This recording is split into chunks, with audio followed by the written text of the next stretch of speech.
What is going on, guys? It's your boy Crystal Planet 99 here. Very excited to bring you this review of 1996's Fire Garden by Steve Vai.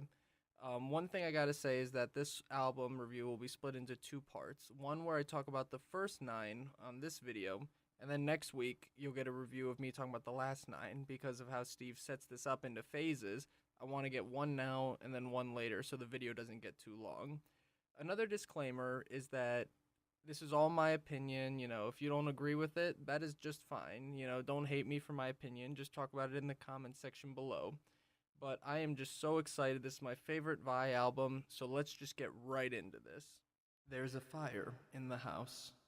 The minute this song starts, there is a sense of dread. You hear fire alarms, explosions, and lots of synth. And then Steve makes his guitar sound like it's engulfed in flames.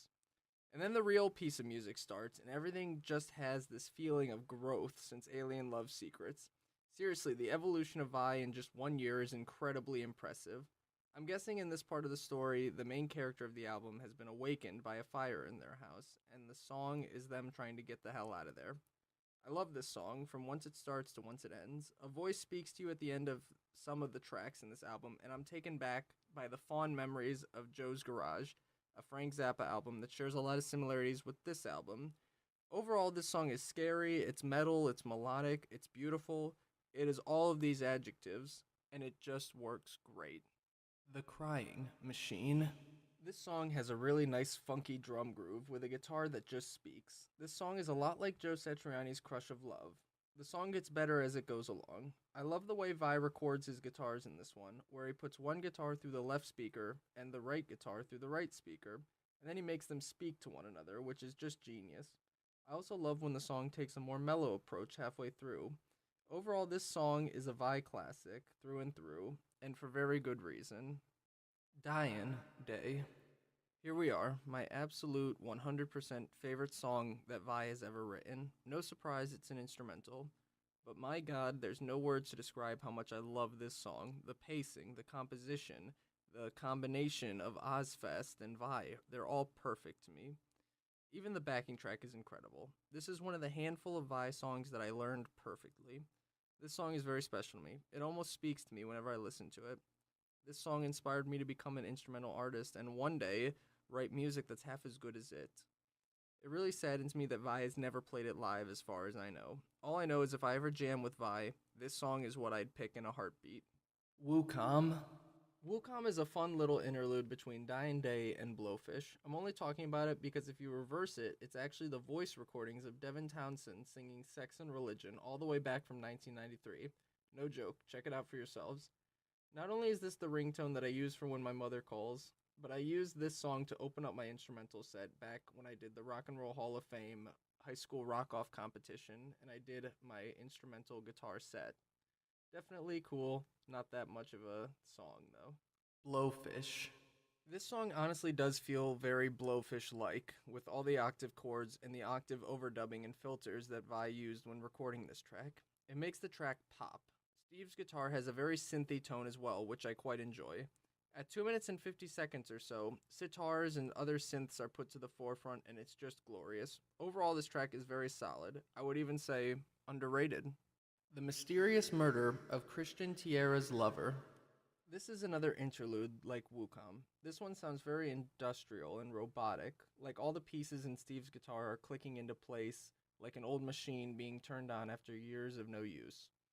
It's very progressive, actually, almost having a Dream Theater-like appeal to it. Hand on Heart. This song almost has a feeling of saying goodbye. If this was the last song on the album, it would work. The way this song sounds, it brings me emotions that connect to saying goodbye to a friend or a family member, and how hard it is. I always interpret this song as being hopeful in a time of great loss and staying positive and telling yourself that everything will be fine in the end.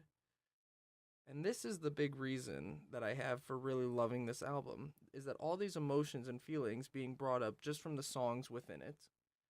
These emotions are very real and unseen in a lot of musicians like Vi, and truly, Vi pours his heart and soul into his music, and that's where songs like these come from. It's very well done. Bangkok. The first minute of this song scares the absolute crap out of me. I have a huge fear of insects, and the buzzing noise really puts me on edge. Thankfully, everything afterward is pretty amazing. Steve hardly uses any electric guitars in this one, and when he does, it's relegated to just the backing track. For leads, Steve uses sitars, gongs, and shakers. It's incredibly exotic sounding, very worthy of its name. Fire Garden Suite. The Fire Garden Suite consists of 4 mini songs. The first song is Bull Whip. It's basically there to finish Bangkok, but Steve drops the sitars and makes Evo the lead guitar. At 46 seconds in, Pusa Road starts. And I've always loved the snappiness of this track, with the way the sitars are layered and played.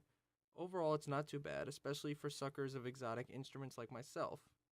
At 2:39, Angel Food starts, and man is this track nice. Steve picks up an acoustic guitar and plays lead with it. Also, the Mike Keneally piano is just great and brings the track together nicely. At 5:39, Tourist Bulba starts and really brings the metal. Steve uses a lot of pitch shift in this one, which I enjoy.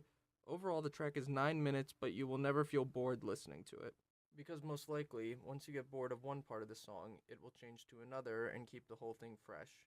Overall, it's a no-brainer. Check it out. So guys, here we are. We're done with part 1. Join me back next week for part 2, and we can talk about all the songs that Vi sings over. But anyway, thank you so much for listening to this review. I was very excited to do it. And if you really, really liked it, leave a like, a comment, and subscribe. See ya.